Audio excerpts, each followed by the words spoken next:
An intern could do this, he said, grinning like he'd just invented the concept of air. Then, click, he muted me.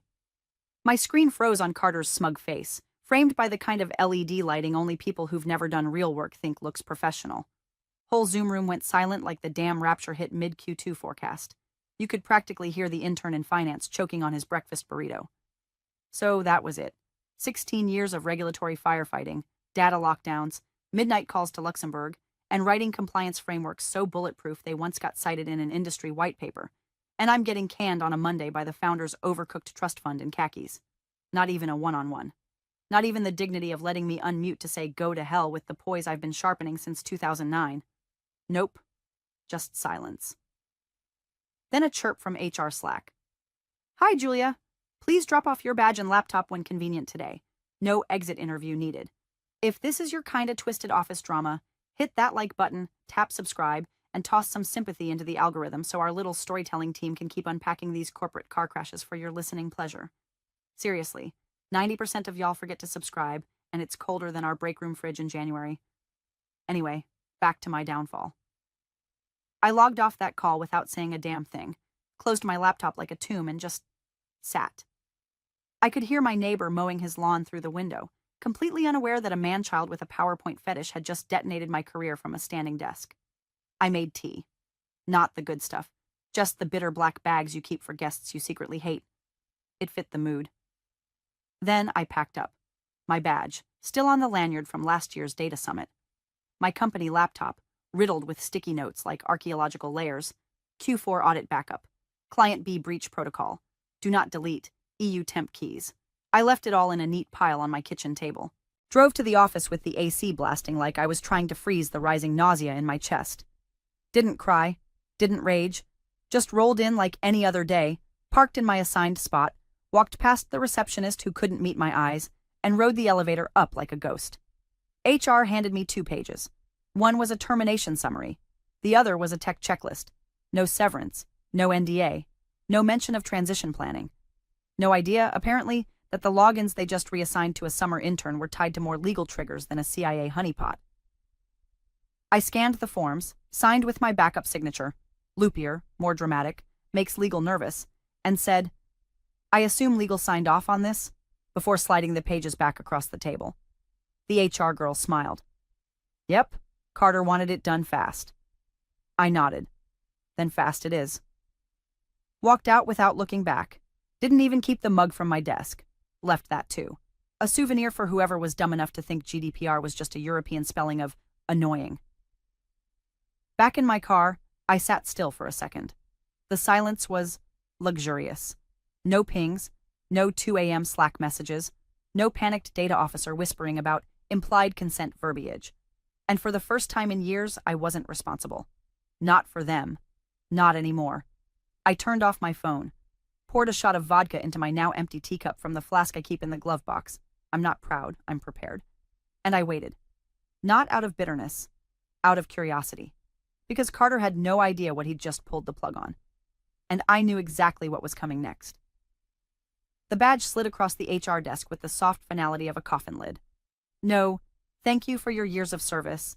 No awkward cupcakes. No forced group photo by the lobby fern. Just me, the junior HR associate. Poor thing looked like she still used glitter pens, and a busted Keurig hissing like it knew something was about to catch fire. She tapped on her keyboard with the kind of overcompensating cheer people use when they're silently begging the floor to swallow them. So, Julia, just a quick tech checklist and acknowledgement form. Shouldn't take more than a sec. Carter wanted everything wrapped today. Wrapped. Like leftovers. Like I was some moldy compliance meatloaf they forgot in the break room fridge over Memorial Day weekend. I glanced at the exit form. 2 pages.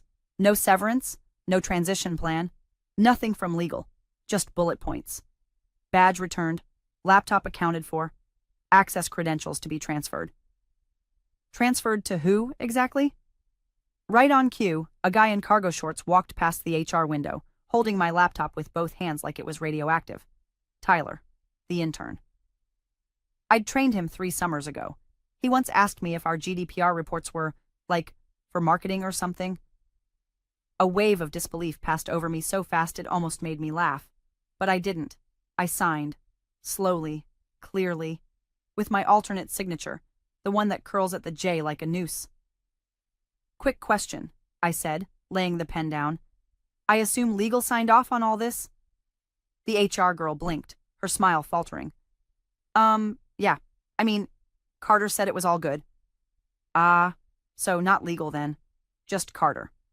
I stood, picked up my empty travel mug, and gave her a nod. Then we're done.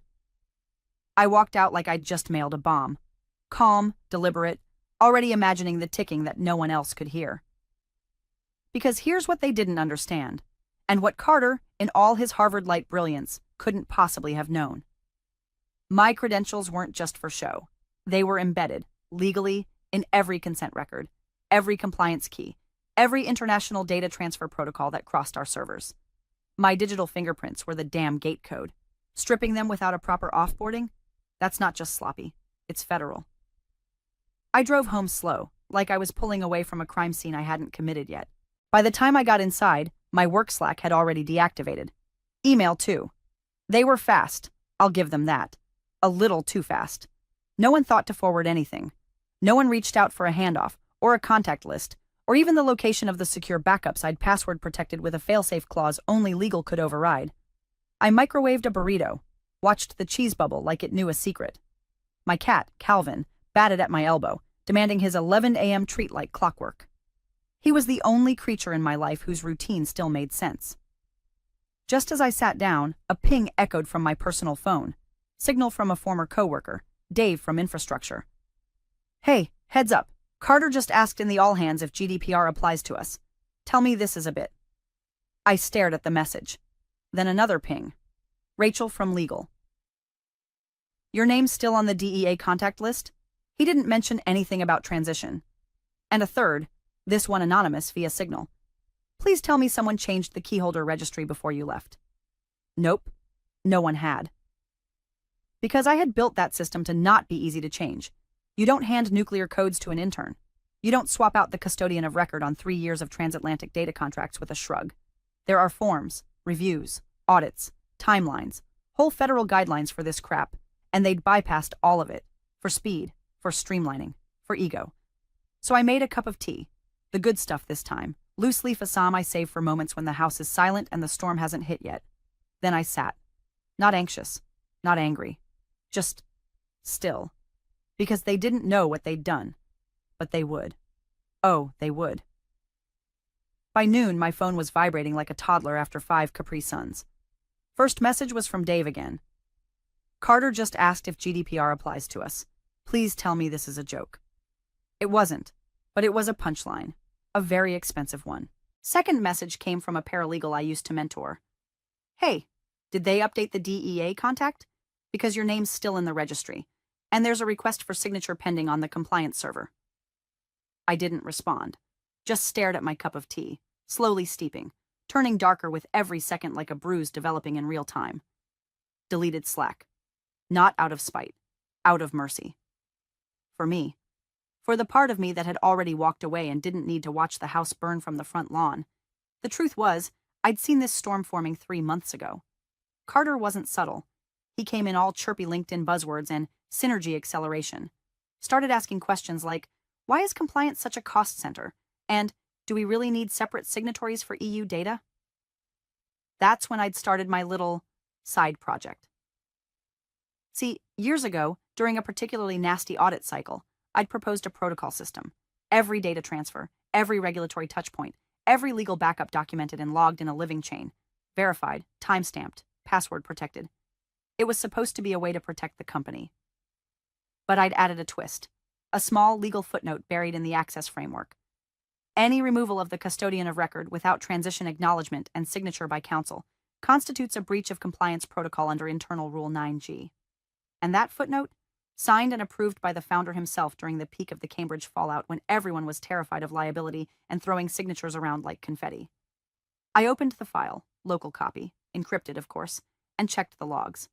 No access attempts, no edit requests, no forwarding metadata.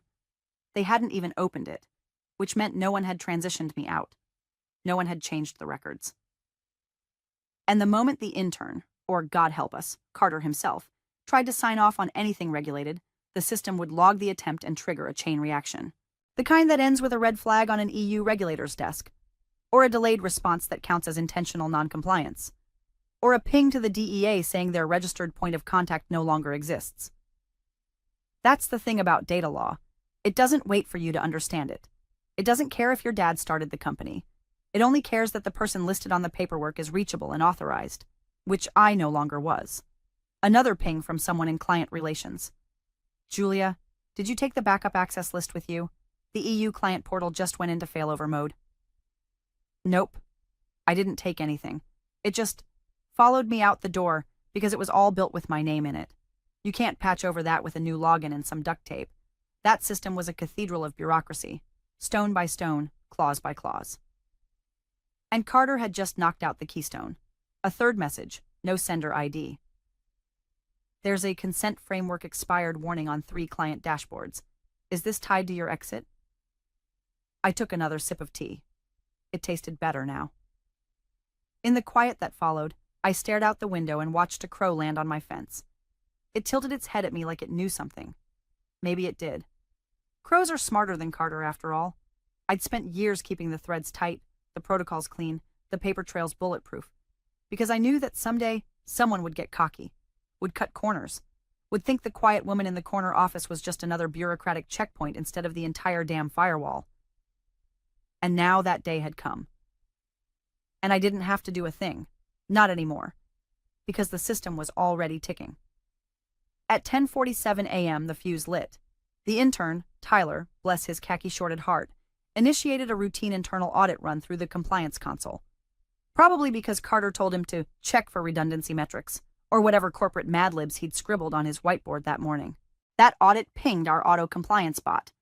Something I'd built years ago with a contractor from Prague who ate pickled eggs and coded like he was hiding from Interpol. The bot, named Grace, short for General Regulation Automated Compliance Enforcer, yes, I made it an acronym because some of us still have pride, scanned everything. Timelines, signatories, consent timestamps, all cross-referenced against the central authorization key, me. Except I wasn't there anymore. So Grace failed, loudly. It didn't just log an error. It launched a level 3 internal alert, flagged a discrepancy, and triggered a cooldown on all data processing requests flagged for external jurisdictions, which, for a company servicing 38% of its clients in the EU, meant shut it down. At 11 a.m. sharp, a processor from our Munich client office called the main line in a panic. This is Nico Weber. We've lost legal grounds to access our data mirror. The token has been voided. Where is Julia? I wasn't there. He was transferred to legal, where the junior associate on duty told him someone named Tyler had assumed signatory status. You've assigned an intern? Nico barked through the speakerphone loud enough to rattle the glass walls. Is this some kind of compliance joke? Do you understand what a revoked consent token means for our operation? Spoiler, they did not. Meanwhile, IT started getting slammed. Emails bounced, remote access keys failed. Scheduled file transfers returned denial messages stamped signatory invalid. One system even spit out a report with my full name at the bottom, followed by authorization missing. Verify custodian of record. No one could verify, because no one had transitioned me, because Carter had muted me and then strutted into his day thinking he'd conquered the beast by unplugging its mouth. Calls poured into the CFO's office next. Client after client reported unacknowledged transfer of consent. That phrase, so dry, so technical, might as well have been a stick of dynamite. It's the exact phrase regulators look for when someone tries to swap data custodians without documentation. It signals either gross negligence or intentional obfuscation. Neither option pairs well with Carter's little streamlining initiative. The CFO, Annika, was no fool. We weren't exactly close, but we respected each other. She once called my compliance logs paranoid art. Now she was getting the performance. She called Carter. No answer. She called legal. They were already triaging a dozen emails with subject lines like urgent, withdrawal of data sharing, and immediate review required, breach notification pending. By 11:12, the panic started bubbling into the open. Departments CC'd each other blindly, legal jargon clashing with IT shorthand. Someone from sales had the audacity to reply all with, "Can someone just override the signature and reassign it?" Bless their soul. That's not how any of this works. In the break room, people were whispering. You could feel it, the tension blooming through the air vents like black mold. Carter was still in a closed-door call with a potential investor, smiling like he wasn't sitting on a compliance grenade with a chewed fuse. And me? I was at home, folding laundry. A documentary played in the background, something about shipwrecks and hubris, and how ancient mariners ignored storm warnings until the ocean decided to swallow them whole. Seemed fitting. My phone buzzed again. Rachel from legal, just one line. This isn't survivable without you. But it was. Just not for them. At 11:17 a.m., someone in legal finally cracked open the regulatory vault I'd left behind. It was probably Rachel.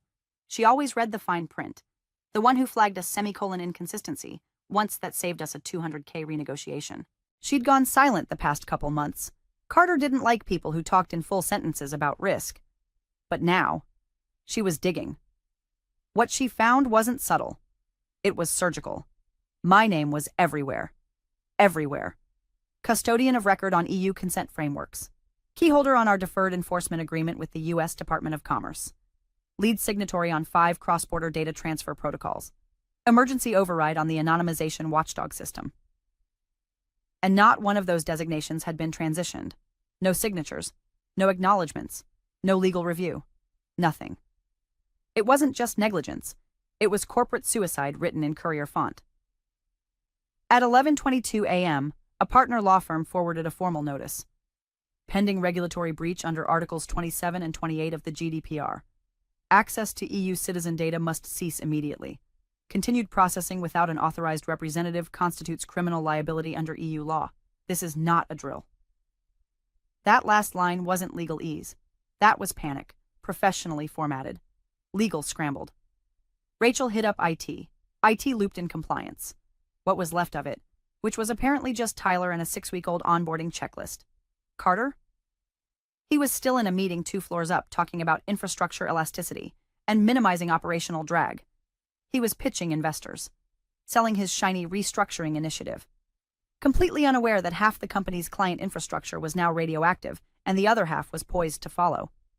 Word started leaking. Someone in product whispered it to marketing. Marketing told HR. HR pinged legal in a panic. Did we miss a required form during Julia's offboarding? Her name's still in all the frameworks. No, sweetie. You didn't miss the form. There was no form. Because Carter didn't believe in paperwork. He believed in vibes. And then my phone rang. It was the founder. His name still popped up in my contacts as Old Man Volcano. A joke from a decade ago when he'd storm around barking at people for thinking like cowards. He once called me the only person in this building who knows what a consequence is. But I didn't answer. Let it ring. Watched the name flicker across the screen and disappear into voicemail limbo. Because I knew what he wanted. I knew the exact expression he was probably wearing. Brows drawn, glasses pushed up, eyes doing that slow blink of someone realizing they'd handed a grenade to a toddler. He was probably sitting in his den, tie off, whiskey glass sweating on a legal pad, watching his legacy turn to mush because his son confused confidence with competence. Let him stew. Instead, I made another cup of tea. Rooibos this time. Earthy. Slightly bitter. Like the scent of resignation and quiet revenge. Back at HQ, Carter was laughing. Laughing. Told someone in finance that a few system hiccups are to be expected when you clean house. Said he was unfazed. Unfazed. That was the word. A man so far up his own delusion he couldn't hear the alarms screaming in the background. The legal team couldn't reach him directly. He'd silenced all internal notifications to focus. A junior associate had to slip a note under the conference room door during his pitch. He ignored it. Brushed it aside like it was someone's lunch receipt. Somewhere in a glass box upstairs, a bank of monitors showed red system lights blinking like Christmas came early. Grace, the compliance bot, was now in lockdown mode. Access was getting restricted in waves, like a firewall closing in real time. And I was barefoot, sipping tea, watching a crow chase a squirrel on my backyard fence. No smugness, no malice, just satisfaction. The kind that comes from knowing you set the fuse 6 years ago, and they lit it for you. At 11:20 a.m., the domino tipped. The automated GDPR system, good old Grace, reached her threshold. After failing to verify a valid custodian of record for over 1,800 data records and watching 2 unauthorized access attempts logged under Tyler's credentials, she executed her last resort protocol. Breach reporting. The system compiled all flagged entries, compiled cross-jurisdictional timestamps, and automatically submitted a breach alert to the European Data Protection Board. The message was cold, factual, and, most importantly, compliant. Custodian of record, unavailable. Unauthorized data access, confirmed. Transition protocol, absent. Regulatory breach, declared. Attached were 14 supporting documents, each bearing my name, and now each marked revoked without legal transfer. At 11:25, Grace's sister script on the U.S. side, because I never trusted a single point of failure, sent out a different alert. This one landed in the inbox of the Department of Commerce's Compliance Monitoring Division. It flagged our deferred enforcement agreement. Remember that gem? The one that let us skate through a mess in 2018 with the understanding that I'd remain the legal point of contact for any further issues. That clause had a little time bomb, too. If I was removed without counsel present and without notice to the department, enforcement would proceed. The notification subject line was blunt. Enforcement trigger, custodian of record removed, no legal handoff. And just like that, the house went dark. At 11:28, security buzzed up to legal. There are 2 SUVs pulling into the lot. Government plates. Looks like federal. The receptionist, Hannah, fresh out of college and 2 weeks into the job, stood up from her desk and stared through the glass doors as 4 people stepped out. No hesitation. No confusion. They weren't here for a meeting. They were here for orders. At 11:30, 2 agents, one from Commerce, one from the Federal Trade Commission, walked into the lobby with printed documents, badges visible, energy sharp enough to slice drywall. "Who is the acting compliance officer?" one asked, voice like gravel over steel. Hannah stammered. I think... Carter? Where is he? In a meeting, upstairs, pitching, investors. They didn't wait for an escort. Up they went, boots thudding on polished tile, jackets swaying, papers tucked neatly in black folders like scalpel kits. Back on the operations floor, the phones were chaos. Sales was in flames, clients calling nonstop, panicked, confused, demanding to know why their data access had been revoked mid-cycle. 2 major vendors had already frozen transfers, citing suspicious authorization patterns. And someone in HR was frantically trying to reset access credentials to correct the issue. Spoiler, you can't correct a bomb after it's gone off. Carter's voice, still booming from the glass meeting room, could be heard saying, "And our new lean model eliminates dead weight like redundant compliance checkpoints." Dead weight, redundant. That's what he'd called it. What he'd called me. And then the door opened. The agent stepped in, presented the enforcement order, and didn't even wait for his mouth to close. "Effective immediately," the taller one said. "You are to cease all operations involving protected datasets. This includes client-facing portals, back-end analytics, and all third-party processing flows. You are out of compliance and under investigation." The room froze. One of the investors, some guy in an overpriced watch, whispered, "Is this a joke?" "Nope." Carter tried to talk, of course. He always talked. "But this is just a misunderstanding. We've reassigned everything. It's under control." The shorter agent cut him off. "You removed a federal point of contact without legal oversight. You violated a deferred enforcement agreement, and you gave access to an uncredentialed intern." The last word echoed like a slap. Back at my place, I took a slow sip of tea. Same cup, now lukewarm. Calvin curled at my feet, purring like he knew Mom had won something. The silence was beautiful. No dings, no buzzes, just the hum of justice syncing itself with reality. They'd asked for a world without me. Now they had it. And it was collapsing. The boardroom was all glass and ego. Carter was mid-slide, pointing at a pie chart titled Operational Efficiency Post-Redundancy Reduction, when the door opened and security stepped in. "Mr. Carter?" the guard asked, voice low but firm, like a bouncer who knows the DJ isn't stopping the music. "You need to come with us." Carter blinked, still holding the clicker in his hand like it had magical immunity powers. "Excuse me, I'm in the middle of a—" "It's urgent," the guard cut in, already stepping forward. The board members shifted in their seats. A few exchanged glances. One old guy from the audit committee coughed and muttered something that sounded suspiciously like, "Jesus Christ." Carter followed the guard out, confusion spreading across his face like a sunburn he hadn't felt coming. Downstairs, the temperature had dropped 10 degrees. The agents weren't saying much. They didn't have to. Their badges said more than words ever could. Enforcement orders, printouts with my name on every page, internal logs time-stamped to the minute, system failures tied to him. Then the lawyer arrived. Joanna had always moved like a metronome, precise, measured, just a little faster than everyone else. But this time, she was running. Heels clicking across the marble, coat half on, hair pulled into a knot that was starting to fray. She burst into the lobby, breathless, took one look at the agents and said the only sentence that mattered. Did she sign her offboarding papers with legal? The taller agent didn't blink, just handed her a file. She opened it. One glance. Her lips parted just slightly. Then she turned, slowly, deliberately. Eyes scanning past Carter, who had just entered the lobby, red-faced and breathing like he'd been jogging uphill with a backpack full of bricks. She looked past him, to the founder. The old man stood near the elevator, arms crossed, shoulders sagging under the weight of what was clearly about to unfold. Joanna walked up to him and didn't lower her voice. "Please tell me you paid her," she said. "Not did you pay her out? Not did you finish her transition? Not do we have her on retainer? Just, please tell me you paid her." The silence that followed was thick enough to chew. The founder didn't respond. He just closed his eyes. And in that gesture, the whole boardroom's oxygen got sucked out. Carter stammered something. No one remembers what. Probably tried to explain how we've reassigned everything and this is just a hiccup and we're streamlining operations.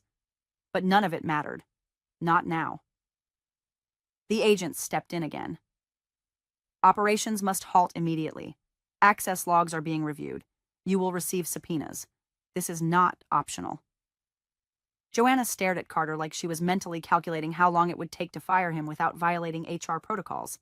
And he looked like a kid who just realized the glitter he dumped on the rug was made of ground glass. From the mezzanine, employees were peering over the railings, phones in hand, mouths covered. The whole building had turned into a spectator sport. You could almost hear the internal monologue of every bystander. Carter's cooked. She warned them. They didn't listen. And I was sitting cross-legged on the floor of my living room, folding socks, reruns playing in the background, the faint clink of Calvin's collar tags the only soundtrack. My phone buzzed again. No ID. Voicemail transcription popped up.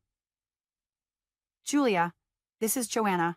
I know you're probably not interested in talking, but the board would very much appreciate a conversation. There may have been misunderstandings. Please call me."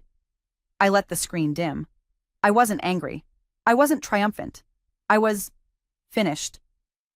They had their answer, and now they could sit in it. By noon, the office was a graveyard of blinking monitors and silent phones. Operations ground to a halt in 3 major departments: data services, international compliance, and client integrations. All of them tethered, delicately, invisibly, to systems I'd built. Or more accurately, systems named after me in every registry that mattered. With my credentials revoked and no legal transition on file, those systems didn't just slow down. They locked up like a bank vault during a blackout. Key clients, big ones, the kind with multi-year contracts and legal teams that wear 3-piece suits on Zoom, started pulling access. "Out of compliance" was the phrase that kept echoing across inboxes like a death knell. A German insurance conglomerate suspended 2 data feeds. A pharmaceutical client in the UK revoked processing permissions and flagged the incident to their regulator. One longtime American partner, quiet and ruthless, froze payments and triggered a clause no one remembered existed. The emergency board meeting was called at 12:17 p.m. Attendees, founding members, legal, compliance remnants. Joanna, looking like she'd aged a decade in an hour, and Carter, wearing the same tailored shirt from his investor pitch, now rumpled and sweat-soaked under the arms. They didn't ask for his opinion. They didn't ask for his defense. They asked for his badge. Temporarily, of course. Pending full review. The HR language was polished, but the message was clear. You screwed up. Spectacularly. From my end, it came through as a push notification from an old security tool I'd set up years ago, one that logged system-level access changes from senior leadership. Alert access modification. Carter Dawson marked as inactive administrator. I sat back in my chair and let that little dopamine spike wash over me. Brief, quiet, clean. Then the voicemail hit. Blocked number. Female voice. Clipped, formal, tense with apology. Hi, Julia. This is Stephanie from the board. I don't know if you're seeing the news yet, or hearing from anyone inside, but there's been some, well, movement. If you'd be open to a conversation, the board would very much like to, well, apologize, and potentially discuss a consulting role. Discretionary, flexible, on your terms. On my terms. That's cute. I didn't even hit play again. Just tapped forward, sent it straight to Marcy, my attorney. She was a pit bull in pearls, and she'd been waiting for this all week. I imagined her hearing that message, sliding her chair back from her desk, and smiling like a hammer about to meet glass. I didn't reply. Didn't text. Didn't so much as draft a maybe later. Because this wasn't a rescue mission. This was after the fire, and I wasn't stepping back into the wreckage to help them sort charred bones from paperwork. They'd had every opportunity. They could have consulted legal, could have transitioned credentials, could have asked a single simple question before Carter decided he was smarter than the systems holding their entire operation together. But they didn't, because arrogance doesn't ask. It assumes. And now they could enjoy the silence I left behind. Back at the office, the elevators were locked down. Visitors rerouted. A compliance review panel was scheduled, and 2 outside firms were brought in to assess systemic process failures. No one said Carter's name. They didn't need to. Everyone knew. The building, once so full of buzzing Slack channels, clinking mugs, and keyboard chatter, was a mausoleum of misplaced confidence. And me?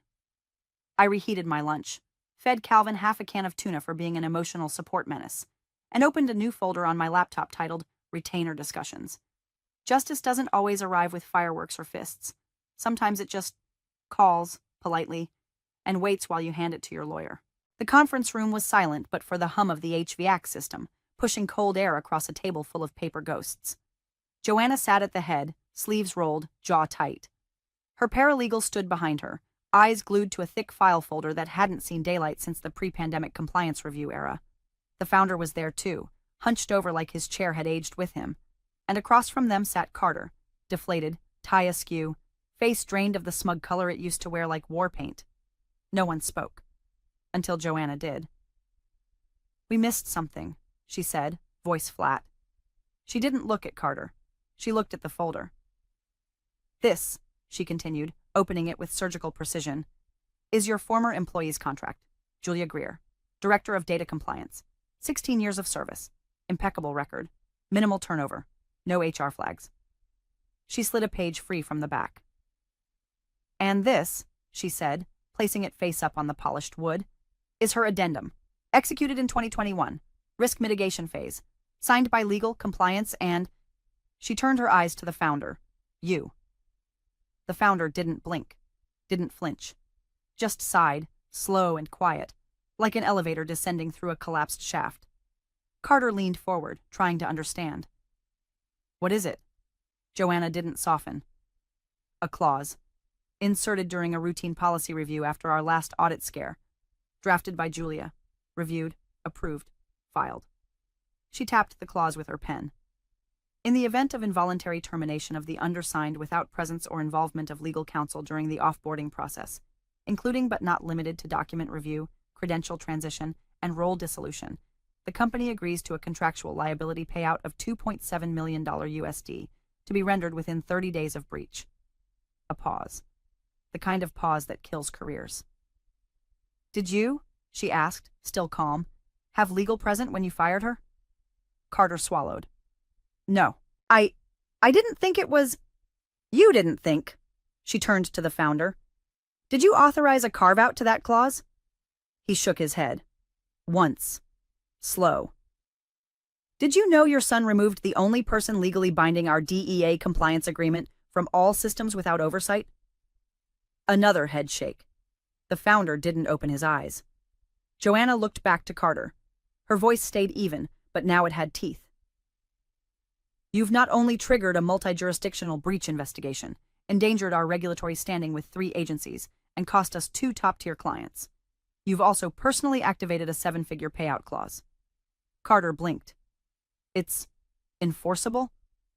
"Oh, yes," she said, ironclad. "It was buried because no one thought we'd be that stupid." The document sat between them, Just paper, ink and language, and power. Not the loud kind, not the shout in the boardroom, fire off a slack thread kind. This was the other kind of power. The kind you build in silence. The kind you plant like a landmine, then wait, patiently, for arrogance to step on. Joanna pushed the file toward him. You'll sign the disbursement order today. The board won't fight it. There's no appetite for a lawsuit, and frankly, no chance we'd win one. Carter stared at the clause. His hand hovered over the document like it might bite him. The founder finally spoke. Just 3 words. I told you. Nothing more. By 4 p.m., the wire was initiated, and by 4:10 I was sitting on a park bench under a canopy of orange leaves, watching a golden retriever chase a wind-blown leaf like it owed him money. Calvin sat in his carrier beside me, grumbling like the old man he is, while I sipped my latte and let the breeze tangle my hair. My phone buzzed once, then again, then a 3rd time. I didn't look, didn't need to. Apologies. Offers. Desperate explanations. They could wait. I'd already gotten what I came for. Not the money, not even the clause. The silence, the consequences. The understanding that just because someone muted me didn't mean I wasn't still listening. And now, they were the ones sitting in silence.